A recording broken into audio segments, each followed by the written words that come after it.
Hello, ladies and gentlemen.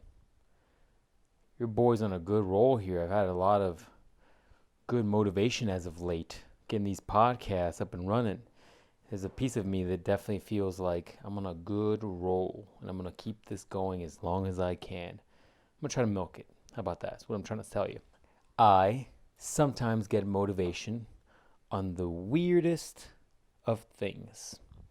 So the other day I was getting ready, and I was looking at my tattoo, and any of you that have tattoos can likely agree to this statement. Like in the beginning, you're very excited about them. You're like, oh man, I really like the way this looks, or I really enjoy it, or this and that, right?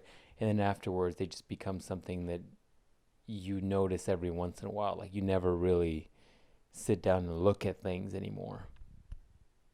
I mean, I've had a tattoo on my back shoulder that I've had since I was 14 years old. Gotta take a look at that thing. I haven't seen that thing in a while. I wonder how it's looking age-wise. Things get old. They don't look as good. It's true with everything in life, ladies and gentlemen. Remember that. But anyways, I digress. So I was looking at the tattoo, and I'm a perfectionist. Some of you that know that I do woodworking and blah, blah, know that I feel douchey bringing it up as often as I do. Know that, I look at my projects, and while I'm astonished sometimes of what I do manage to do and accomplish, I'm never super ecstatic with every single project. Like I look at every single project, and every single project has hints of imperfections or mistakes or things I didn't pull off or pay attention to correctly, and then it is what it is. And I think that's probably a byproduct of every single artistic endeavor, and every single artistic thing comes to its end phase with imperfections or errors, right? And I think that is also true with tattoos, especially because tattoos are something that you are letting another artist do their art on you permanently. And how that's a crazy statement in and of itself. But the fact that you have to trust somebody to have the skills to pull off that they can do on maybe a drawing app or on a piece of paper, it's very different. I mean, there's a totally different skill set there. But with that being said, it's not like you as the individual, as the art piece, gets to design and draw your own design, right? You're likely not an artist and can't create something from scratch. And so it's not like you design something and you get to nitpick and design every single little aspect and every single little line and shade in the design. You're truly relying upon somebody else's skill, and not just that, their ability to transfer that design onto your body with completely different machinery and techniques. And you're literally forcing ink into a skin and doing crazy what people can do now with tattoos is mind-blowing. But my point to this is saying there's a level of trust there, because you yourself are not the artist. And so when I had my sleeve done, it was an interesting scenario where I gave him some very vague framework of what the idea of it was. And I kind of against my better judgment, because I'm not one who is typically trusting of strangers, outside of my normal decision making, I said, well, I'm going to leave it up to this person, right? And certain things were designed and certain things weren't. And because you're not necessarily the artist and you're not going to get to pick what really goes on your body, and if you're incredibly nitpicky where you care about every single line and style and whatever, it gets really wonky when you really start thinking about the process of getting a tattoo.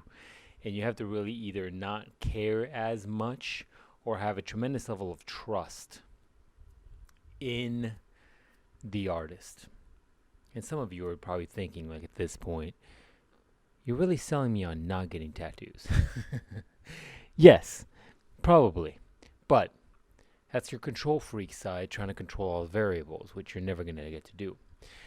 So to get back on topic, as I was getting ready the other day for to go out or something, I can't remember, maybe for work, I was looking at some of my tattoos, and I hadn't really sat and looked at them for a while.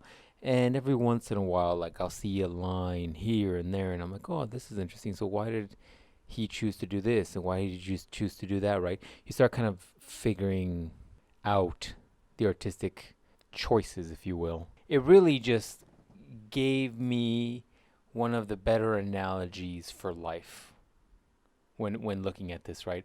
Everybody, when they're young, they have this view of what they think their life is going to be, what they think their life is going to turn out to be. And more often than not, your life never turns out that way. Ever. Really think that through. Think about who you wanted to be as a child and who you wanted to be as your adult version of yourself for that child.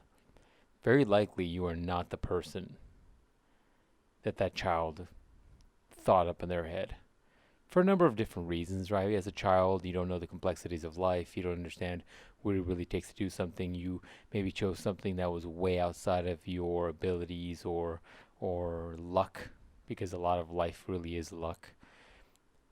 And because your opinions and wants and needs change over time. When you're young, you just want to have enough money to buy something from the ice cream man, right? But when you're older, you have other wants and needs and desires. So I was thinking about this as I looked at the tattoo, and while I can sit here and look at this tattoo and nitpick lines or nitpick artistic choices, nitpick placement, nitpick the design of the dragon, I can nitpick the lines, I can nitpick the amount of black that was really used versus using more skin tone. And while I can nitpick all of these things, in life, sometimes you have to take a step back and just appreciate everything as a whole. Appreciate the art piece as a whole, the sleeve as a whole, the technique, the way it was pulled off, the amount of work and pain that I had to go through to get this done. Enjoy it for the beauty of what it is. And that is at times how you have to look at life. You can't get stuck on specific memories, especially those of you that get stuck on negative memories. You can't get stuck on those if they're not edifying you in any sort of way. You have to look at life as a whole. Because let's face it, without getting too morbid here, at the end of our lives, whatever that is for each of us, we're going to have to look back at our lives as a whole and decide whether or not we did the right thing at the time, or whether or not we made good choices, whether or not we're proud of who we became in the gift of that life. And so as I kind of sit here staring at my tattoo, as I'm talking to you folks on a microphone, it's very interesting to kind of think through the idea that, yeah, would I change things about this tattoo? Of course. But that's no different than any of my other projects I've ever worked on, ever. But I think as a whole, as an art piece of a whole, and for what it represents to me and the reasons why I did it, I'm pretty happy with it. And I hope some of you can look at your life that way.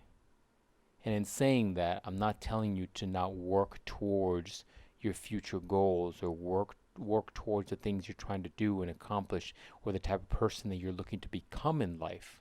But what I am saying is, don't diminish the past.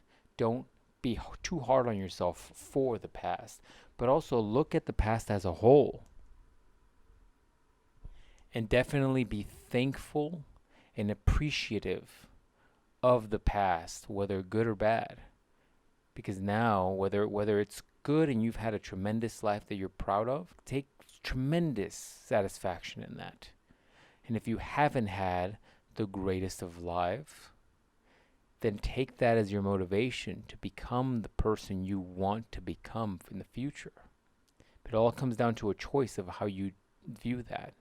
But definitely remember you're looking at your life as a whole, and appreciate the lines that aren't good, the shading work that could have been better, appreciate the interesting design choices from the artist, appreciate it all. And remember that this art piece, or this life, if you will, the metaphor for the life, is yours to do with. And the beauty of it is, if you're listening to this podcast, if you're thinking about the things that I'm putting out there in the world, you're getting the opportunity to still do something about it. Still either do more or make changes. And that's the beauty in life. That's it, ladies and gentlemen. That's all I have for you. I hope you take this idea and think it through a little bit. Maybe have a nice cup of coffee if you're a coffee drinker, or tea or whatnot. In peace and silence, think this idea over a little bit, and maybe hopefully this gives you a little bit of perspective, or maybe even peace about your life. We'll talk next week.